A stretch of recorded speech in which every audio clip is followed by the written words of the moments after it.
Ó, pelo que a galera tá falando, dá para passar no vestibular mesmo tendo uma base fraca. E a verdade é que dá, entendeu? Não fica muito mais difícil. Ah, Bruno, isso que você tá falando aí, que não é tão difícil assim mesmo tendo uma base fraca, só é verdade se todo mundo tiver mal das pernas aí no conhecimento. Essa parte aí é pesado, porque infelizmente é isso aí, entendeu? Bruno, como assim? De onde você tá tirando essa loucura? Fala pra mim, explica direito. Tem um exame que acontece, que é mundial, que chama PISA. É um programa que avalia competências de jovens ali na faixa dos 15 anos, tá? E aí o Brasil participou desse exame junto com mais 80 países.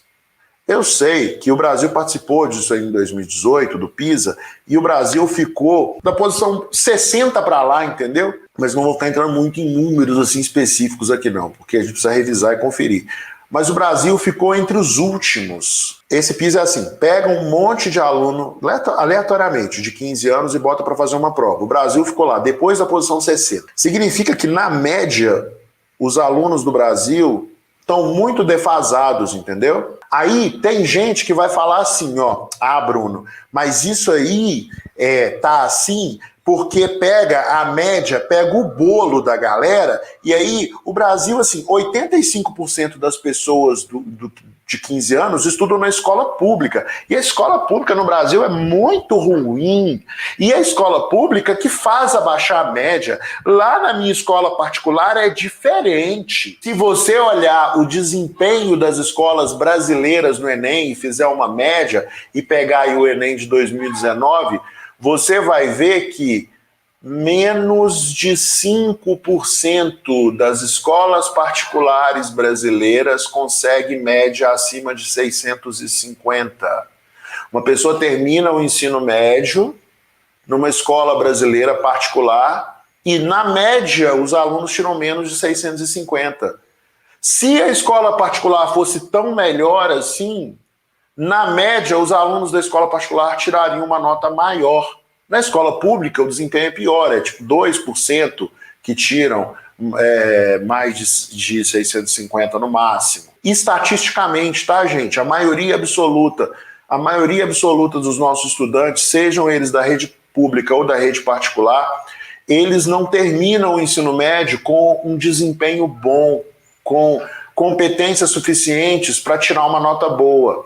Eles não dominam o conteúdo do ensino médio. Isso significa que, na prática, todo mundo está mais ou menos no mesmo nível. Todo mundo está mais ou menos mal nessa parada aí de conhecimento para aplicar no Enem. É como se todo mundo tivesse a base fraca. Por isso que a chance de aprovação não depende da base, porque a educação de todo mundo é ruim. E Bruno, como que eu faço então para melhorar a base fraca?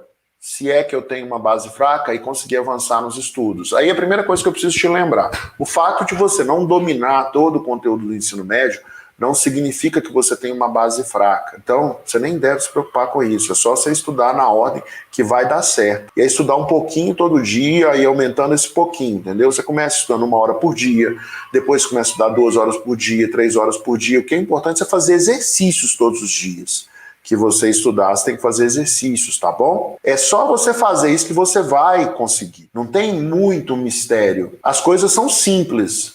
Não quer dizer que são fáceis. Não é fácil manter a disciplina diariamente, tá? Eu tenho consciência disso. É simples, só não é fácil.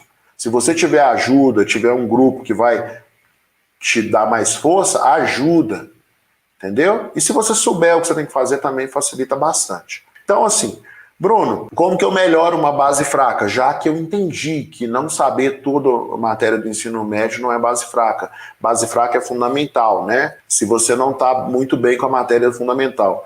Não precisa sofrer por causa disso também. A maioria das pessoas também estão nessa situação. O que você tem que fazer? Vai lá e estuda a matéria do ensino fundamental. Do início. Bruno, você está falando que matemática eu tenho que pegar, pelo menos, por exemplo, uma matéria do 6º ano? Pega. Porque se você aprende essa matéria, você consegue aprender o resto, entendeu? Então não faz sentido você querer construir na sua cabeça um conteúdo lá avançado se ele ainda não está sedimentado aqui embaixo. Então você tem que começar de baixo. Só que esse processo de começar de baixo é muito mais rápido para você evoluir do que se você deixar para começar lá de cima. É tipo assim, imagina que você quer aprender a andar de bicicleta. O melhor jeito de aprender a andar de bicicleta é começar com bicicleta de rodinha, depois você tira uma rodinha, depois você tira a outra, sempre andando no plano. Você aprende muito mais rápido do que se passar uma bicicleta correndo e você quiser pular em cima. Não tem chance, entendeu? Então, querer estudar um assunto avançado é a mesma coisa. Bruno, teria problema se eu começar antes do ponto que eu não sei, ou seja, começar com alguma coisa que eu sei? É melhor até, eu fazia assim, eu começava por um assunto que eu já dominava e ia crescendo, entendeu? Fazendo os assuntos subsequentes. Então, por exemplo, eu sabia função do primeiro grau. Aí, sabendo função do primeiro grau, eu fui estudar a função do segundo grau.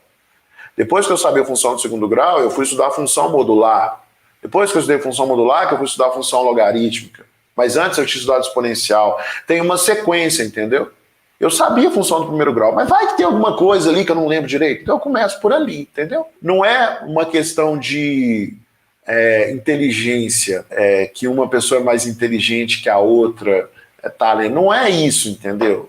É uma questão de esforço e organização. É um esforço direcionado. É nisso que você tem que concentrar suas forças. E assim, você consegue se esforçar se você quiser, entendeu? Existe um mito na sociedade do talento, que fulano é talentoso. Não, bobagem. Todas essas pessoas que se destacam, elas são ultra mega esforçadas. Muitos são menos talentosos do que outros. Tinha um grande jogador de basquete, Michael Jordan. Michael Jordan, ele não foi selecionado o melhor da NBA. Quando ele entrou na NBA, ele era tipo a terceira ou quarta opção. A questão do esforço pode te fazer andar muito mais rápido que os outros. O esforço é muito mais importante do que o talento. E aí, o que você pode fazer? Começar estudando matemática e redação. Por quê? Porque a maioria das matérias dependem de matemática e redação. As matérias de exatas, matemática, física e química, dependem da matemática do fundamental. Tem muita coisa de biologia, tipo genética, que depende também. Geografia, história, análise de gráfico, essas coisas. Cartografia depende da matemática do ensino fundamental. Então começa pela matemática do ensino fundamental. E para você melhorar a sua capacidade de interpretação de texto, de entender o assunto que você estiver interagindo, né, seja por uma leitura, seja por uma aula, começa também fazendo uma redação por semana, tendo a sua redação corrigida, entendeu? Aprendendo a escrever redação. Por exemplo, aqui no quadro, a gente tem aulas abertas, tem muito conteúdo sobre redação aí disponível na internet todas as semanas. Tem muito conteúdo de 2011, de matéria do ensino fundamental para você aprender também. O primeiro passo, a primeira coisa que você pode fazer é entrar no YouTube do quadro e começar a estudar ali as matérias do ensino fundamental, tá? De matemática, por exemplo. Aí já vai te ajudar bastante.